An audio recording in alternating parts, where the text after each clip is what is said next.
राधे राधे। जय श्री कृष्णा। रेणु पाठक चैनल में आपका स्वागत है। आज आप सुनेंगे अध्याय 23 और कृष्ण चालीसा। बख्शीश मास महात्म्य के 23वें अध्याय में श्रीमद् भगवत गीता के आगे के अध्याय। श्री महादेव जी देवी पार्वती से कहते हैं, पार्वती अब मैं आदर पूर्वक नवम अध्याय के महात्म्य का वर्णन करूंगा, तुम स्थिर होकर सुनो। नर्मदा नदी के तट पर महेश्मती नाम की एक नगरी है। वहाँ माधव नाम के एक ब्राह्मण रहा करते थे, जो वेद वेदांगों के तत्व के और समय समय पर आने वाले अतिथियों के प्रेमी थे। उन्होंने विद्या के द्वारा बहुत सारा धन कमाकर एक महान यज्ञ का अनुष्ठान आरंभ किया। उस यज्ञ में बलि देने के लिए एक बकरा मंगाया गया। जब उसके शरीर की पूजा हो गई, तब सबको आश्चर्य में डालते हुए उस बकरे ने हंसकर बड़े ऊंचे स्वर से कहा, ब्राह्मण, इन बहुत सारे यज्ञों से क्या लाभ है? इनका फल तो नष्ट हो जाने वाला है और ये जन्म, जरा और मृत्यु के भी कारण है।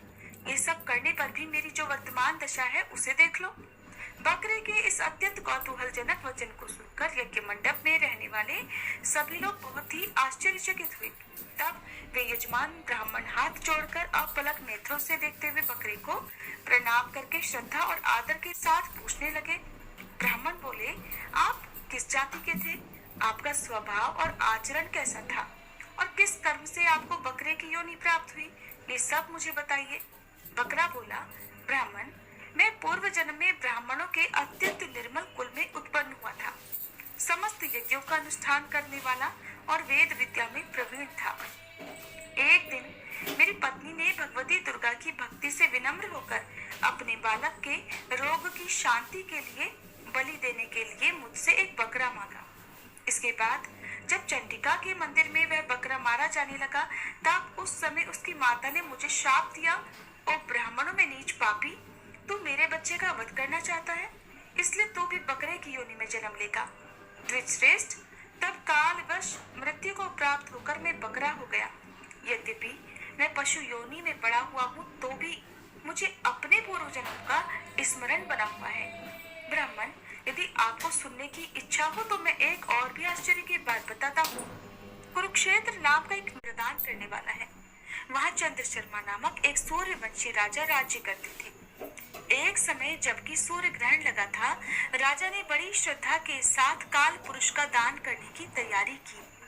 उन्होंने वेद वेदांगों के पारगामी एक विद्वान ब्राह्मण को बुलाया और पुरोहित के साथ वे तीर्थ के पावन जल से स्नान करने को चल पड़े। तीर्थ के पास पहुंचकर राजा ने स्नान किया और 2 वस्त्र धारण किए। फिर पवित्र और प्रसन्नचित होकर उन्होंने श्वेत चंदन लगाया और बगल में खड़े हुए पुरोहित का हाथ पकड़कर तुरंत ही मनुष्यों से घिरे हुए अपने स्थान पर लौट आए। आने पर राजा ने यथोचित विधि से भक्ति पूर्वक ब्राह्मण को काल पुरुष का दान किया। तब काल पुरुष का हृदय चीरकर उसमें से पापात्मा चंडाल प्रकट हुआ। फिर थोड़ी देर के बाद निंदा भी चांडाली का रूप धारण करके काल पुरुष के शरीर से निकली और ब्राह्मण के पास आ गई। इस प्रकार चांडालों की वह जोड़ी आंखें लाल किए निकली और ब्राह्मण के शरीर में हठात प्रवेश करने लगी। ब्राह्मण मन ही मन गीता के नवम अध्याय का जप करते थे और राजा चुपचाप ये सब कौतुक देखने लगे।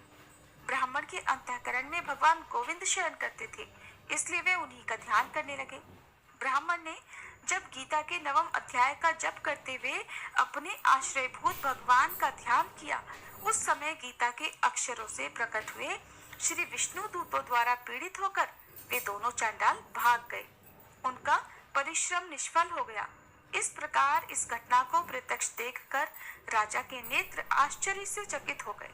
उन्होंने ब्राह्मण से पूछा, विप्रवर, इस महाभयंकर आपत्ति को आपने कैसे पार किया? आप किस मंत्र का जप और किस देवता का स्मरण कर रहे थे?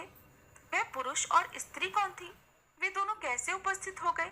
फिर वे शांत कैसे हो गए? ये सब मुझे बताइए। ब्राह्मण ने कहा, राजन, चांडाल का रूप धारण करके भयंकर पाप ही प्रकट हुआ था।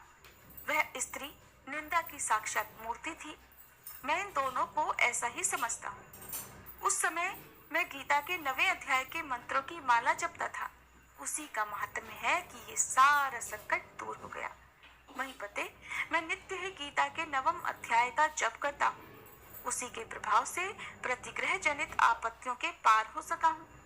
ये सुनकर राजा ने उसी ब्राह्मण से गीता के 9वें अध्याय का अभ्यास किया। फिर वे दोनों ही परम शांति अर्थात मोक्ष को प्राप्त हो गए। ये कथा सुनकर ब्राह्मण ने बकरे को बंधन से मुक्त कर दिया और गीता के अभ्यास से परम गति को प्राप्त किया। भगवान शिव देवी पार्वती से कहते हैं, सुंदरी, अब तुम 10वें अध्याय के महात्म्य की परम पावन कथा भी सुनो, जो स्वर्ग रूपी दुर्ग में जाने के लिए सुंदर सोपान और प्रभाव की चरम सीमा है। काशीपुरी में धीर बुद्धि नाम से विख्यात एक ब्राह्मण था, जो मुझ में नंदी के समान भक्ति रखता था। वह पावन कीर्ति के अर्जन में तत्पर रहने वाला, शांतचित्त और हिंसा, कठोरता और दुस्साहस से दूर रहने वाला था। जितेंद्रिय होने के कारण वह निवृत्ति मार्ग में ही स्थित रहता था। उसने वेद रूपी समुद्र का पार पा लिया था।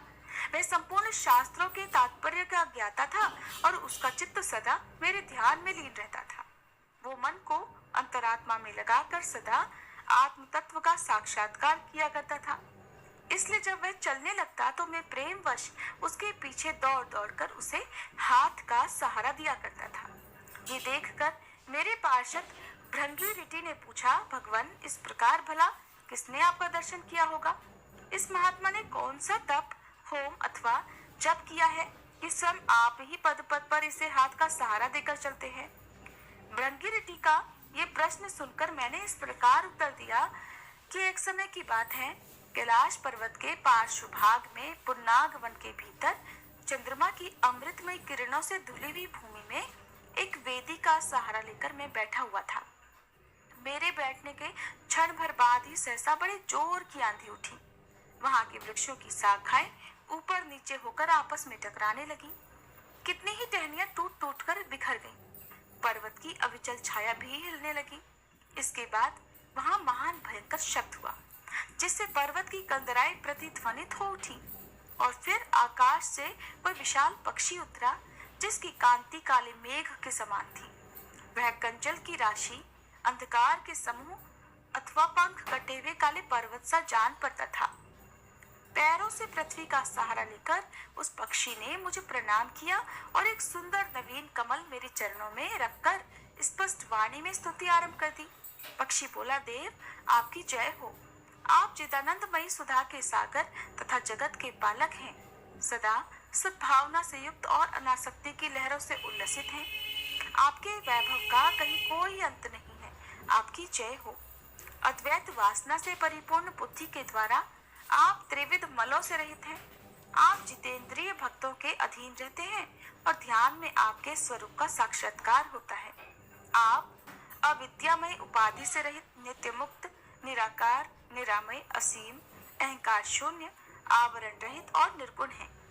आपके चरण कमल शरणागत भक्तों की रक्षा करने में प्रवीण हैं। अपने भयंकर ललाट रूपी महासर्प की विष ज्वाला से आपने कामदेव को भस्म किया है। आपकी जय हो। आप प्रत्यक्ष आदि प्रमाणों से दूर होते हुए भी प्रामाण्य स्वरूप है। आपको बारंबार नमस्कार है। चैतन्य के स्वामी तथा त्रिभुवन रूपधारी आपको प्रणाम है। मैं श्रेष्ठ योगियों द्वारा चुंबित आपके उन चरण कमलों की वंदना करता हूँ, जो अपार भवपाप के समुद्र से पार उतारने में अद्भुत शक्तिशाली है।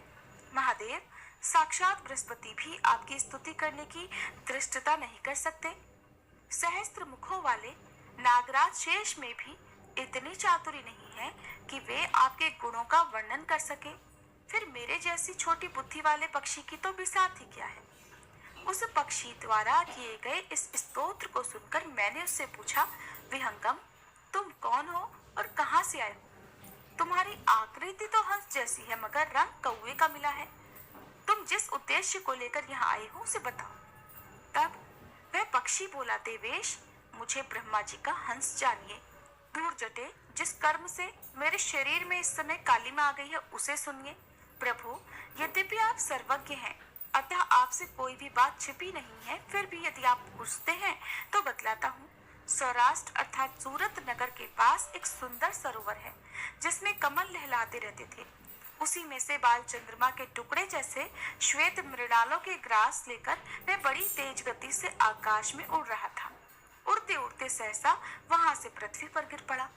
जब होश में आया और अपने गिरने का कोई कारण ना देख सका तो मैं मन ही मन सोचने लगा, अहो ये मुझ पर क्या आ पड़ा, आज मेरा पतन कैसे हो गया। पके हुए कपूर के समान श्वेत शरीर में एक कालीमा कैसे आ गई। इस प्रकार विस्मित होकर मैं अभी विचार ही कर रहा था कि उस पोखरे के कमलों में से मुझे ऐसी वाणी सुनाई दी, हंस उठो, मैं तुम्हारे गिरने और काले होने का कारण बताती हूँ। तब मैं उठकर सरोवर के बीच में गया और वहां 5 कमलों से युक्त एक सुंदर कमलिनी को देखा। उसको प्रणाम करके मैंने प्रदक्षिणा की और अपने पतन का सारा कारण पूछा। कमलिनी बोली, कलहंस, तुम आकाश मार्ग से मुझे लांघ कर गए हो। उसी पातक के परिणामवश तुम्हें पृथ्वी पर गिरना पड़ा है और उसी कारणवश तुम्हारे शरीर में कालीमा दिखाई देती है। तुम्हें गिरा देखकर मेरे हृदय में दया भर आई और जब मैं इस मध्यम कमल के द्वारा बोलने लगी हूँ, उस समय मेरे मुख से निकली हुई सुगंध को सूंघकर 60,000 भंवरे स्वर्गलोक को प्राप्त हो गए हैं।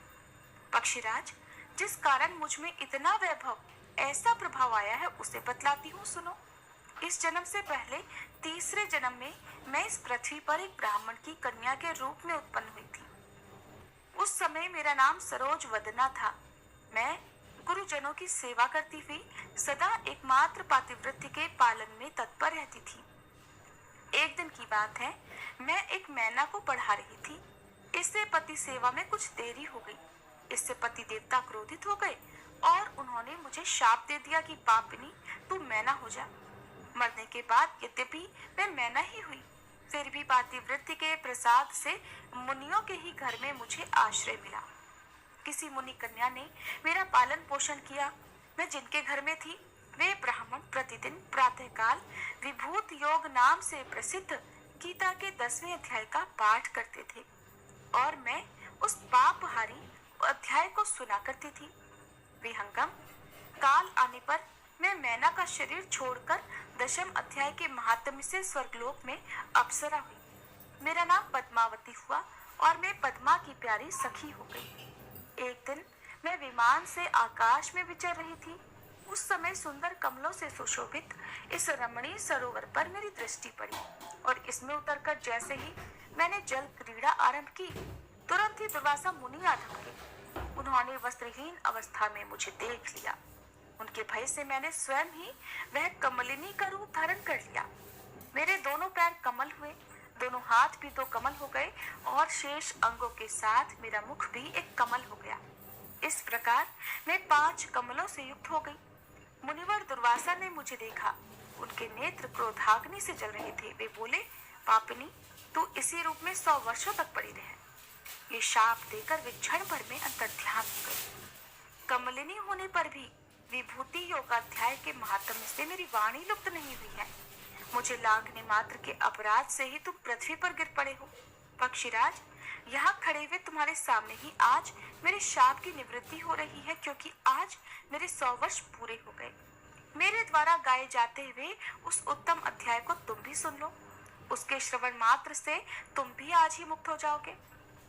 ऐसा कहकर पद्मिनी ने स्पष्ट और सुंदर वाणी में 10वें अध्याय का पाठ किया और वह मुक्त हो गई।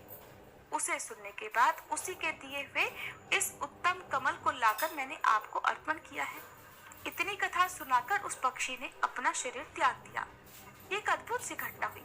वही पक्षी अब 10वें अध्याय के प्रभाव से ब्राह्मण कुल में उत्पन्न हुआ है। जन्म से ही अभ्यास होने के कारण बाल्यावस्था से ही इसके मुख से सदा गीता के 10वें अध्याय का उच्चारण हुआ करता है। 10वें अध्याय के अर्थ चिंतन का ये परिणाम हुआ है कि ये सब भूतों में स्थित शंख चक्रधारी भगवान विष्णु का सदा ही दर्शन करता रहता है।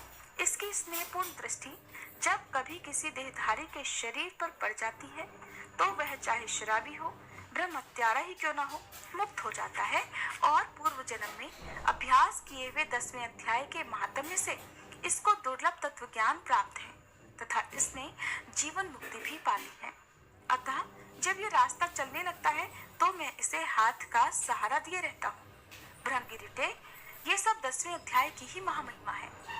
पार्वती, इस प्रकार मैंने भृंगिरिटी के सामने जो पाप नाशक कथा कही थी वही यहाँ तुमसे भी कही है। नर हो या नारी अथवा कोई भी क्यों ना हो, इस 10वें अध्याय के श्रवण मात्र से उसे सब आश्रमों के पालन का फल प्राप्त हो जाता है। श्री महादेव जी देवी पार्वती से कहते हैं, प्रिय, गीता के वर्णन से संबंध रखने वाली कथा और विश्वरूप अध्याय के पावन महात्म्य को सुनो। विशाल नेत्रों वाली पार्वती, इस अध्याय के महात्म्य का पूरा वर्णन नहीं किया जा सकता। इस संबंध में सहस्त्रों कथाएं हैं। उनमें से एक यहाँ कही जाती है। प्रणीता नदी के तट पर मेघंकर नाम से विख्यात एक बहुत बड़ा नगर है। उसके प्राकार और गोपुर अर्थात द्वार बहुत ऊंचे हैं। वहाँ बड़ी बड़ी विश्रामशालाएं हैं जिनमें सोने के खंभे शोभा पा रही हैं। उस नगर में श्रीमान, सुखी, शांत, सदाचारी और जितेंद्रिय मनुष्य का निवास है। वहाँ हाथ में शारंग नामक धनुष धारण करने वाले जगदीश्वर भगवान विष्णु विराजमान हैं। वे परब्रह्म के साकार स्वरूप हैं। संसार के नेत्रों को जीवन प्रदान करने वाले हैं। उनका गौरवपूर्ण श्री विग्रह भगवती लक्ष्मी के नेत्र कमलों द्वारा पूजित होता है। भगवान की वह झांकी वामन अवतार की है।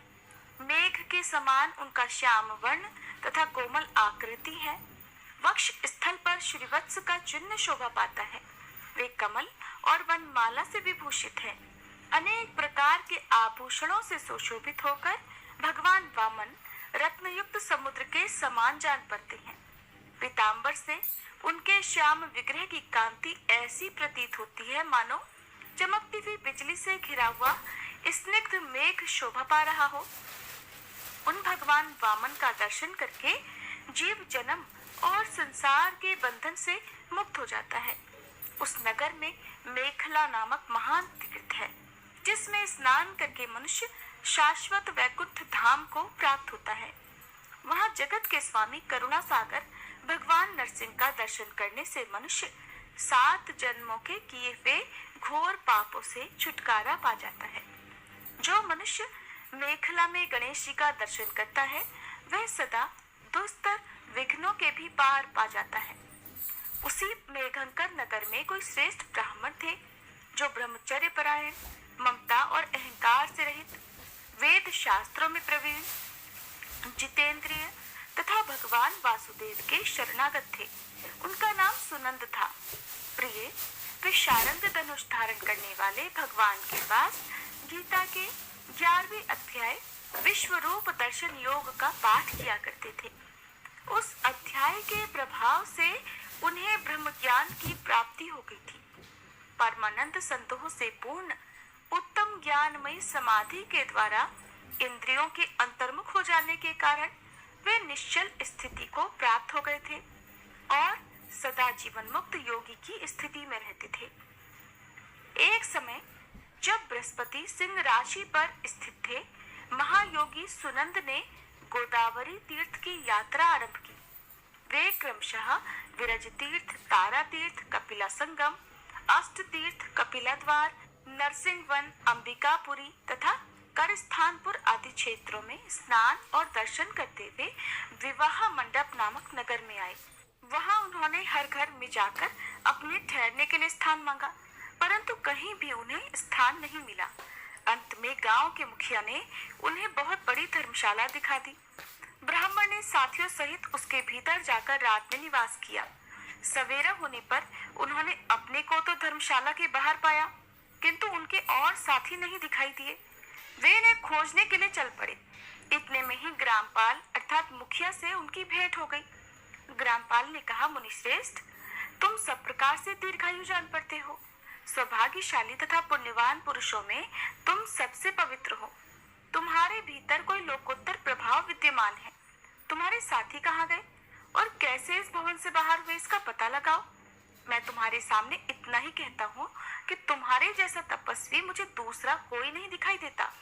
विप्रवर, तुम्हें किस महामंत्र का ज्ञान है? किस विद्या का आश्रय लेते हो और किस देवता की दया से तुम में अलौकिक शक्ति आ गई है? भगवान, कृपा करके इस गांव में रहो, मैं तुम्हारी सब सेवा शुश्रूषा करूंगा। ऐसा कहकर ग्रामपाल ने मुनीश्वर सुनंद को अपने गांव में ठहरा लिया। वह दिन रात बड़ी भक्ति से उनकी सेवा टहल करने लगा। जब 7-8 दिन बीत गए तब एक दिन प्रातःकाल आकर वह बहुत दुखी होकर महात्मा के सामने रोने लगा और बोला, हाय, आज रात में राक्षस ने मुझ भाग्यहीन के बेटे को चबा लिया है। मेरा पुत्र बड़ा ही गुणवान और भक्तिमान था। ग्रामपाल के इस प्रकार कहने पर योगी सुनंद ने पूछा, कहाँ है वो राक्षस और किस प्रकार उसने तुम्हारे पुत्र को खा लिया है? ग्रामपाल बोला, ब्राह्मण, इस नगर में एक बड़ा भयंकर नरभक्षी राक्षस रहता है। वह प्रतिदिन आकर इस नगर के मनुष्यों को खा लिया करता था। तब एक दिन सभी नगरवासियों ने मिलकर उससे प्रार्थना की कि राक्षस, तुम हम सब लोगों की रक्षा करो, हम तुम्हारे लिए भोजन की व्यवस्था किए देते हैं। यहाँ बाहर के जो पथिक रात में आकर नींद लेने लगे उनको तुम खा जाना। इस प्रकार नागरिक मनुष्यों ने गांव के मुझ मुखिया द्वारा इस धर्मशाला में भेजे हुए पथिकों को ही राक्षस का आहार निश्चित कर दिया। अपने प्राणों की रक्षा के लिए ही उन्हें ऐसा करना पड़ा। तुम भी अन्य राहगीरों के साथ इस घर में आकर सोए थे, किंतु राक्षस ने उन सबको तो खा लिया, केवल तुम्हें छोड़ दिया है। द्विजोत्तम, तुम में ऐसा क्या प्रभाव है, इस बात को केवल तुम ही जानते हो। इस समय मेरे पुत्र का एक मित्र आया था, किंतु मैं उसे पहचान नहीं सका। वह मेरे पुत्र को बहुत ही प्रिय था, किंतु अन्य राहगीरों के साथ उसे भी मैंने उसी धर्मशाला में भेज दिया। मेरे पुत्र ने जब सुना कि मेरा मित्र भी उसमें प्रवेश कर गया है, तब वह उसे वहां से ले आने के लिए गया, किंतु राक्षस ने उसे भी खा लिया। आज सवेरे मैंने बहुत दुखी होकर उस पिशाच से पूछा, ओ दुष्टात्मन, तूने रात में मेरे पुत्र को भी खा लिया? तुम्हारे पेट में पड़ा हुआ मेरा पुत्र जिससे जीवित हो सके ऐसा कोई उपाय हो तो बताओ। राक्षस ने कहा, ग्रामपाल, धर्मशाला के भीतर घुसे हुए तुम्हारे पुत्र को न जानने के कारण मैंने खा लिया है। अन्य पथिकों के साथ तुम्हारा पुत्र भी अनजाने में ही मेरा भोजन बन गया है। वह मेरे पेट में जिस प्रकार जीवित और रक्षित रह सकता है, वह उपाय स्वयं विधाता ने ही कर दिया है। जो ब्राह्मण सदा गीता के 11वें अध्याय का पाठ करता हो, उसके प्रभाव से मेरी मुक्ति होगी और मरे हुओं को पुनः जीवन प्राप्त होगा। यहाँ कोई ब्राह्मण रहते हैं जिनको मैंने एक दिन धर्मशाला से बाहर कर दिया था। वे निरंतर गीता के 11वें अध्याय का जप किया करते थे। इस अध्याय के मंत्र से 7 बार अभिमंत्रित करके यदि वे मेरे ऊपर जल का छींटा दे तो निसंदेह मेरा शाप से उद्धार हो जाएगा। इस प्रकार उस राक्षस का संदेश पाकर मैं तुम्हारे निकट आया हूँ। ब्राह्मण ने पूछा, ग्रामपाल, जो रात में सोए हुए मनुष्यों को खाता है, वह प्राणी किस पाप से राक्षस हुआ है? तब ग्रामपाल बोला, ब्राह्मण, पहले इस गांव में कोई किसान ब्राह्मण रहता था। एक दिन वह अगहनी के खेत की क्यारियों की रक्षा करने में लगा हुआ था। वहां से थोड़ी ही दूर पर एक बहुत बड़ा गिद्ध किसी राही को मारकर खा रहा था। उसी समय एक तपस्वी कहीं से आ निकले, जो उस राही को बचाने के लिए दूर से ही दया दिखाते आ रहे थे। गिद्ध उस राही को खाकर आकाश में उड़ गया। तब तपस्वी ने कुपित होकर उस किसान से कहा, ओ दुष्ट हलवाहे, तुझे धिक्कार है, तू बड़ा ही कठोर और निर्दयी है। दूसरे की रक्षा से मुंह मोड़कर केवल पेट पालने के धंधे में लगा हुआ है। तेरा जीवन नष्ट प्राय है।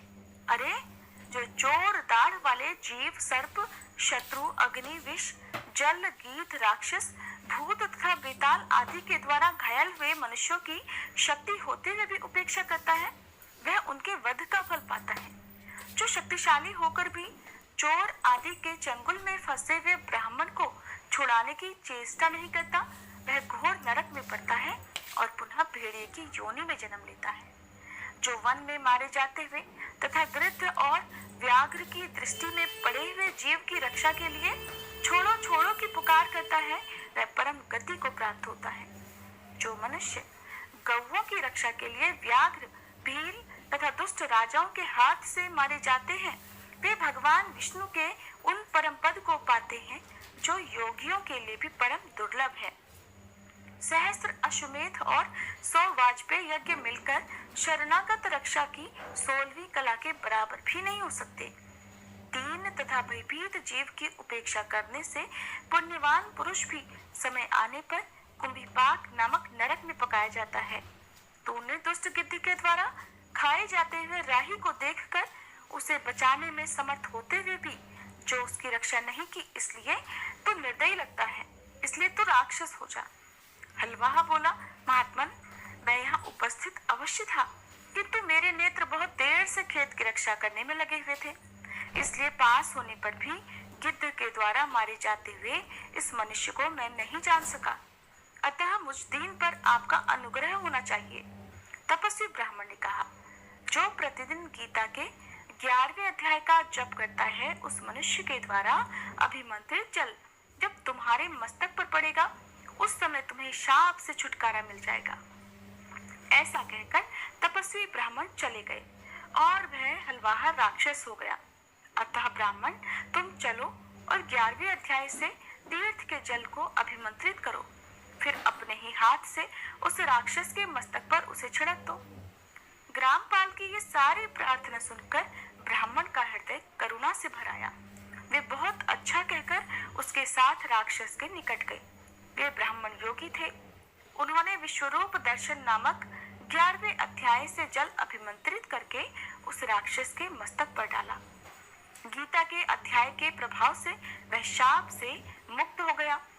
उसने राक्षस देह का परित्याग करके चतुर्भुज रूप धारण कर लिया तथा उसने जिन सहस्त्रों पथिकों को खाया था, वे भी शंख, चक्र और गदा धारण किए चतुर्भुज रूप हो गए। इसके बाद वे सभी विमान पर आरूढ़ हुए। इतने में ही ग्रामपाल ने राक्षस से कहा, निशाचर, मेरा पुत्र इनमें से कौन है? उसे दिखाओ।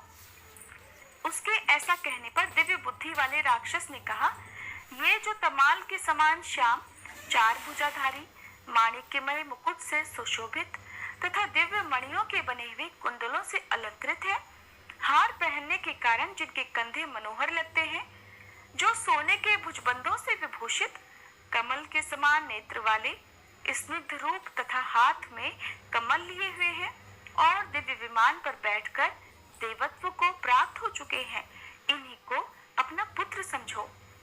यह सुनकर ग्रामपाल ने उसी रूप में अपने पुत्र को देखा और उसे अपने घर ले जाना चाहा। यह देखकर उसका पुत्र हंस पड़ा और इस प्रकार कहने लगा, ग्रामपाल, कई बार तुम भी मेरे पुत्र हो चुके हो। पहले मैं तुम्हारा पुत्र था, किंतु अब देवता हो गया। इन ब्राह्मण देवता के प्रसाद से वैकुंठ धाम को जाऊंगा। देखो, ये निशाचर भी चतुर्भुज रूप को प्राप्त हो गया। 11वें अध्याय के महात्म्य से ये सब लोगों के साथ श्री विष्णु धाम को जा रहा है। अतः तुम भी इन ब्राह्मण देव से गीता के 11वें अध्याय का अध्ययन करो और निरंतर उसका जप करते रहो। इसमें संदेह नहीं कि तुम्हारी भी ऐसी ही उत्तम गति होगी। तात, मनुष्यों के लिए साधु पुरुषों का संग सर्वथा दुर्लभ है, वह भी इस समय तुम्हें प्राप्त है। अतः अपना अभीष्ट सिद्ध करो। धन, भोग, दान, यज्ञ, तपस्या और पूर्त कर्मों से क्या लेना है? विश्व रूपाध्याय के पाठ से ही परम कल्याण की प्राप्ति हो जाती है।